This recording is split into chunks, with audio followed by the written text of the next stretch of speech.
قسطوں پر چیزوں کا لین دین کرنا چند شرائط کے ساتھ جائز ہے۔ وہ شرائط یہ ہیں، پہلا تو یہ کہ ریٹ پہلے متعین کر لیا جائے، ایسا نہ کیا جائے کہ اگر قسط زیادہ ادا کرے گا تو اس پرسنٹیج کے اعتبار سے ریٹ کم ہو جائے گا، یہ بھی جائز نہیں ہے شریعت کی روشنی میں۔ یعنی ریٹ پہلے مکمل طے کر لیا جائے اور اس کے اندر کمی بیشی بعد میں نہ کی جائے۔ دوسری شرط یہ ہے کہ پورے وقت کے اوپر قسط ادا کرے، اور اگر کسی مجبوری کی وجہ سے قسط لیٹ ہو جاتی ہے تو اس پر جرمانہ کرنا یہ بھی شریعت کے اندر حرام اور ناجائز ہے۔ ان شرائط باطلہ اور شرائط فاسدہ سے اگر وہ پاک ہے تو قسطوں پر لین دین جائز ہے، کوئی بھی شے قسطوں پر لی بھی جا سکتی ہے، دی بھی جا سکتی ہے۔ ایک مولوی اس کو سود کہہ رہا ہے۔ قسطاں دے نال کاروبار کرنا یہ سلامتی والا کام ہے؟ اس کام تے سانو کہیں لایا ہے؟ بولو جا، اس کام تے سانو کہیں لایا ہے؟ شیطان نے لایا ہے، ورنہ رب دا قرآن آتا ہے کہ خبردار اس حرام کاری دے نیڑے نہ ونجیا ہے، جیڑا ویندا انہیں سمجھو سدھی جنگ کئی دے نال پیا کرے ہے اللہ نال، جو حقیقت میں جہالت پر مبنی ہے۔ یعنی قسطوں کے کاروبار کے اندر سود کا کوئی تعلق ہی نہیں بنتا، اور اس کو پھر بدقسمتی سے اتنا بھی معلوم نہیں کہ سود بنتا کب ہے، سود ہوتا کب ہے۔ یہ آپ میرے سامنے دیکھ رہے ہیں، یہ دیکھیے سنن ترمذی ہے جس کے اندر حدیث نمبر 1240 ہے۔ حضرت عبادہ بن صامت رضی اللہ تعالیٰ عنہ بیان کرتے ہیں کہ نبی کریم صلی اللہ علیہ وسلم نے ارشاد فرمایا، الذھب بالذھب مثلم بمثل، کہ سونا سونے کے بدلے برابر سرابر، والفضۃ بالفضۃ مثلم بمثل، اور چاندی چاندی کے بدلے برابر سرابر، اور والتمر بالتمر مثلم بمثل، اور کھجور کھجور کے بدلے برابر سرابر، والبر بالبر مثلم بمثل، اور گندم گندم کے بدلے میں برابر سرابر، والملح بالملح مثلم بمثل، اور نمک نمک کے بدلے میں برابر سرابر، والشعیر بالشعیر مثلم بمثل، اور جو کے بدلے میں برابر سرابر، فمن زادہ او ازداد فقد اربا۔ حضور علیہ السلام فرماتے ہیں کہ یہ نقد و نقد، ہاتھوں ہاتھ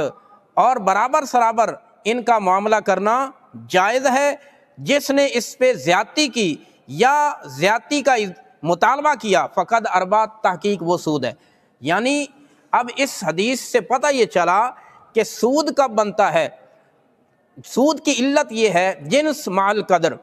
یعنی مقدار اور جنس، جب جنس کا جنس کے ساتھ تبادلہ کیا جا رہا ہو تو پھر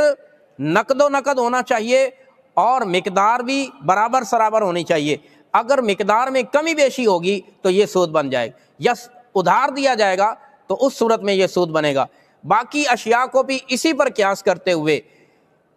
برابر سرابر نقد و نقد لین دین اس کا جائز ہے، لیکن اگر اس میں کمی بیشی کر لی جائے یا اس کو ادھار پہ کر لیا جائے تو پھر یہ سود بنے گا۔ جبکہ وہ قسطوں کے کاروبار کو سود قرار دے رہا ہے، قسطوں کے کاروبار میں کوئی سود والا معاملہ نہیں ہے، کیونکہ وہاں نہ تو جنس ہوتی ہے نہ کوئی مقدار کا معاملہ ہوتا ہے۔ جنسیں بھی مختلف ہوتی ہیں، ایک طرف پیسے دیے جا رہے ہیں اور دوسری طرف سے موٹر سائیکل یا کوئی ایسی چیز خریدی جا رہی ہے، تو یہ جنس بھی الگ ہو گئی اور مقدار کا تو یہاں ہو ہی نہیں سکتا کیونکہ جنسیں ہی الگ ہیں، تو لہٰذا یہاں سود کا کوئی شائبہ ہی نہیں ہے۔ ہاں البتہ شرائط فاسدہ، وہ ہم بھی کہتے ہیں کہ شرائط فاسدہ نہیں ہونی چاہیے، اس کی وجہ سے کاروبار ناجائز ہو جاتا ہے۔ اب رہا یہ معاملہ کہ نقد و نقد اگر چیز کا لین دین کیا جائے تو قیمت اور ہوتی ہے، اور اگر قسطوں پر چیز لی جائے تو قیمت اور ہوتی ہے، کیونکہ وہ ادھار کی صورت بن جاتی ہے کہ ایک چیز بندہ ادھار لے رہا ہے، یعنی اس کے کچھ رقم ادھار کر رہا ہے، تو اب اس میں بیچنے والے کو یہ اختیار ہے کہ وہ اپنی مرضی کا ریٹ لگا لے، کیونکہ نبی علیہ الصلوۃ والسلام کے زمانے کے اندر ایسا معاملہ ہوتا رہا ہے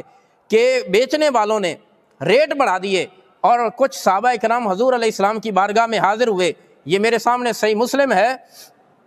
اس کے اندر بھی،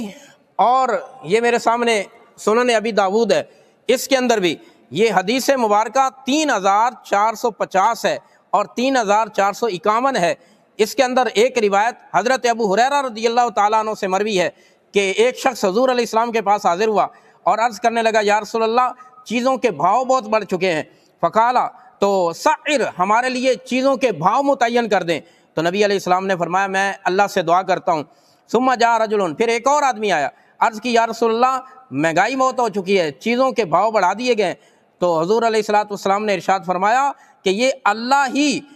گھٹاتا ہے، اللہ ہی بڑھاتا ہے، اور میں نہیں چاہتا کہ میں اپنے رب کے ساتھ اس حالت میں ملاقات کروں کہ کسی مظلوم کا حق میرے اوپر ہو۔ اسی طرح کچھ لوگوں نے نبی علیہ السلام کی بارگاہ میں عرض کی کہ یا رسول اللہ صلی اللہ علیہ وسلم چیزوں کے بھاؤ اور ریٹ بہت بڑھ چکے ہیں، تو ہمارے لیے ریٹ متعین فرما دیں تاکہ کوئی زیادہ ریٹ پر چیز نہ بیچے۔ تو نبی علیہ السلام نے ارشاد فرمایا کہ بے شک اللہ ہی قیمتیں بڑھانے والا ہے، اللہ ہی